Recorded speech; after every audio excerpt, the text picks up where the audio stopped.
Delhi NCR में दीपावली के पहले प्रदूषण खतरनाक स्तर पर पहुंच गया है। कल ग्रेटर नोएडा दिल्ली एनसीआर का सबसे ज़्यादा प्रदूषित शहर था।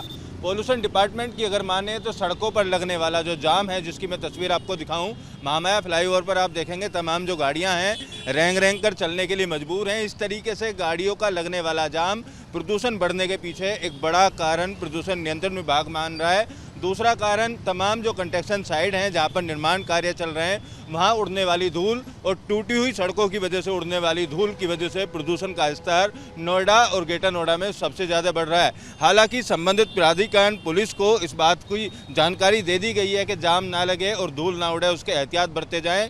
ग्रेप 2 लागू होने के बाद भी पोल्यूशन का जो लेवल है वो लगातार खतरनाक स्तर पर है। आज नोएडा का सेक्टर 125 का AQI की अगर बात की जाए तो सबसे ज़्यादा प्रदूषित है। 280 AQI सेक्टर 125 का दर्ज किया गया है। इसके अलावा नोएडा और ग्रेटर नोएडा के अलग अलग इलाकों में 300 के आसपास AQI दर्ज किया गया है। अब देखना होगा कि प्रदूषण नियंत्रण विभाग कब तक पोल्यूशन पर कंट्रोल पा सकता है।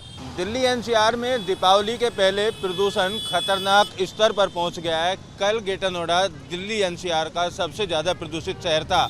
पोल्यूशन डिपार्टमेंट की अगर माने तो सड़कों पर लगने वाला जो जाम है, जिसकी मैं तस्वीर आपको दिखाऊं, महामाया फ्लाईओवर पर आप देखेंगे तमाम जो गाड़ियां हैं रेंग रेंग कर चलने के लिए मजबूर हैं। इस तरीके से गाड़ियों का लगने वाला जाम प्रदूषण बढ़ने के पीछे एक बड़ा कारण प्रदूषण नियंत्रण विभाग मान रहा है। दूसरा कारण तमाम जो कंस्ट्रक्शन साइट हैं जहां पर निर्माण कार्य चल रहे हैं, वहां उड़ने वाली धूल और टूटी हुई सड़कों की वजह से उड़ने वाली धूल की वजह से प्रदूषण का स्तर नोएडा और ग्रेटर नोएडा में सबसे ज़्यादा बढ़ रहा है। हालांकि संबंधित प्राधिकरण पुलिस को इस बात की जानकारी दे दी गई है कि जाम ना लगे और धूल ना उड़े, उसके एहतियात बरते जाएं। ग्रेप 2 लागू होने के बाद भी पोल्यूशन का जो लेवल है वो लगातार खतरनाक स्तर पर है। आज नोएडा का सेक्टर 125 का AQI की अगर बात की जाए तो सबसे ज़्यादा प्रदूषित है। 280 AQI सेक्टर 125 का दर्ज किया गया है। इसके अलावा नोएडा और ग्रेटर नोएडा के अलग अलग इलाकों में 300 के आसपास AQI दर्ज किया गया है। अब देखना होगा कि प्रदूषण नियंत्रण विभाग कब तक पोल्यूशन पर कंट्रोल पा सकता है। दिल्ली एनसीआर में दीपावली के पहले प्रदूषण खतरनाक स्तर पर पहुंच गया है। कल ग्रेटर नोएडा दिल्ली एनसीआर का सबसे ज़्यादा प्रदूषित शहर था। पोल्यूशन डिपार्टमेंट की अगर माने तो सड़कों पर लगने वाला जो जाम है, जिसकी मैं तस्वीर आपको दिखाऊं, महामाया फ्लाईओवर पर आप देखेंगे तमाम जो गाड़ियां हैं रेंग रेंग कर चलने के लिए मजबूर हैं। इस तरीके से गाड़ियों का लगने वाला जाम प्रदूषण बढ़ने के पीछे एक बड़ा कारण प्रदूषण नियंत्रण विभाग मान रहा है।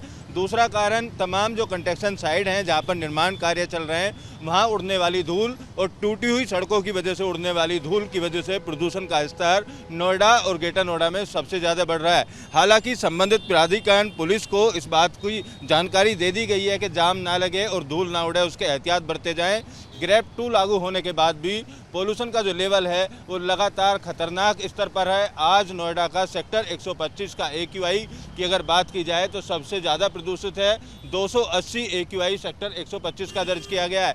इसके अलावा नोएडा और ग्रेटर नोएडा के अलग अलग इलाकों में 300 के आसपास AQI दर्ज किया गया है। अब देखना होगा कि प्रदूषण नियंत्रण विभाग कब तक पोल्यूशन पर कंट्रोल पा सकता है। वीडियो जर्नलिस्ट राकेश चौहान के साथ Amit Chaudhary, News Nation, Noida. News Nation अब व्हाट्सएप पर खबरों के ताजा अपडेट के लिए न्यूज नेशन के इस QR कोड को स्कैन करें।